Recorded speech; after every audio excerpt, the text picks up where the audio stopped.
काय अशी कसं असतं तुम्हाला सांगतो.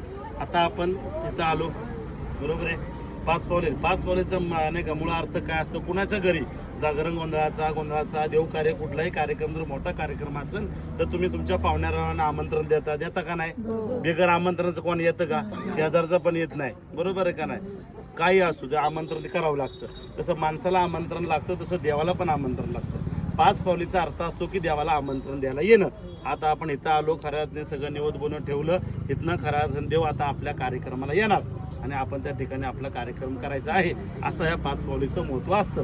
हे पाच पावली करत असताना आपण सगळ्या देवांना सगळं मानपान दिलाय, सगळे 11 निवेद ठेवले. ते कशासाठी, चुकून तुमच्या हाताने एखादा कुठला देव बाबा राहिला असं न कळत का निवेद भाव न करण्याचा, तर तो तिथं मानला जातो. हा साईडचा जो निवेद आहे तो राखणदाराचा असतो.